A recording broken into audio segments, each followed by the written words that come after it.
Hozir men sizlarga reabilitatsiya qo'lqopini tushuntirib beraman. Ya'ni buni ishlash prinsipi hamda ichida qanday detal elementlar borligini ko'rsatib bermoqchiman. Ko'rib turganingizdek, mana reabilitatsiya qo'lqopi, ya'ni infarkt, insultdan keyin qayta tiklantiruvchi qo'lqop. Mana ko'rib turibsizlar.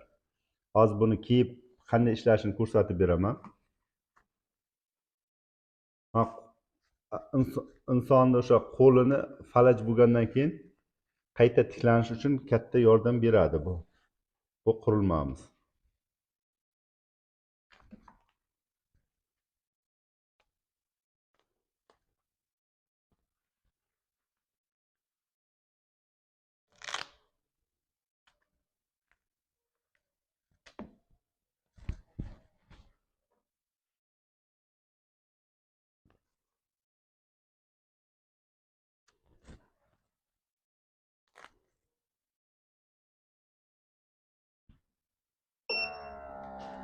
Mana ko'rib turibsizlar, ishlayapti. Ya'ni falaj odamlar, insonlar uchun ishlatiladi bu. Kasallikdan keyin o'zini holatini qayta tiklash uchun.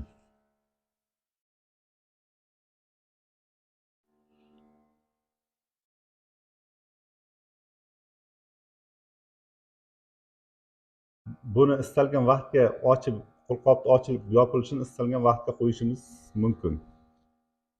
Hop, bu yerda 20 sekundga qo'yilgan. 20 sekunddan keyin ochiladi bu.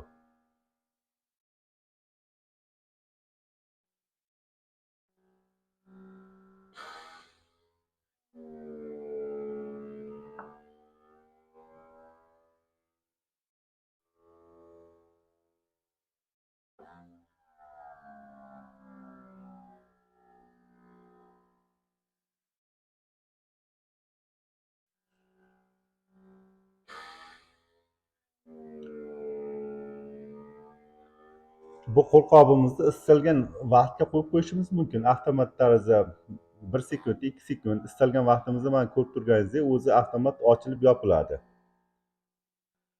Endi men sizlarga buni ichki tuzilishda nimalardan tashkil topganligini ko'rsatib beraman. Qo'lqopimizni yechamiz. Qurilmani pauza qilamiz. Ya'ni to'xtatib qo'yamiz.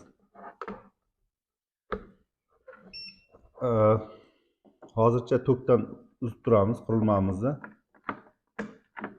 Texnika xavfsizligi uchun.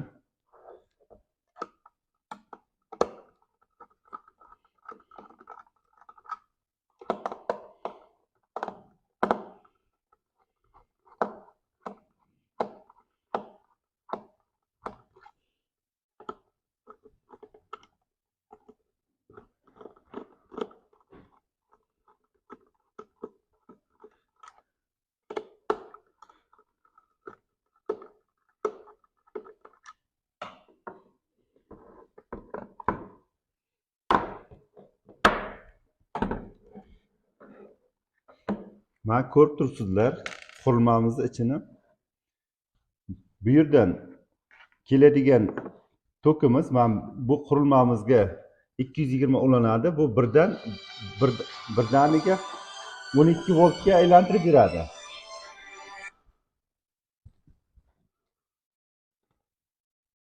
Mana qurilmamizni ko'rib turibsizlar. Bu qurilmamizda 220 volt kuchlanishda 12 voltga aylantirish uchun mana tashqariga qo'yilgan. Ya'ni qurilmamiz ichida blok pitaniyasi yo'q. Tashqariga qo'yilgan blok pitaniyasi. Ko'rib turibsiz, qurilmamiz mana ikkita motordan tashkil topgan. DC motor 12 voltga ishlaydi. Quvvati baland bo'ladi. Keyin bu yerda havo pompasi bor, keladigan havoni boshqarish uchun. Mana bu motorlarimiz havo nasoslariga ulangan ikkalasi ham. Mana 12 volt kelyapti. 12 volt kelgandan keyin mana mikrosxemaga keladi. Bundagi 12 volt kuchlanishimiz LM2576S degan mikrosxemamiz. Bu mikrosxemamiz 5 volt va hamda 3 volt kuchlanishga bo'lib beradi. Keladigan 12 voltimizni. 12 voltimiz to'g'ridan to'g'ri ikkita motorga ham ulangan. 5 voltimiz mikroprosessorga ketgan. Ko'rib turibsizlar, bu yerda mana mikroprosessor, ya'ni mikroprosessor bu yerda buzzer, ya'ni ovoz chiqaradigan kolonkamiz joylashgan. Buzzer bu motordagi havoni boshqarganda qandaydir nosozlik bo'lsa ovoz chiqaradi. Keyin bu yerda yana 3 ta tranzistor turibdi.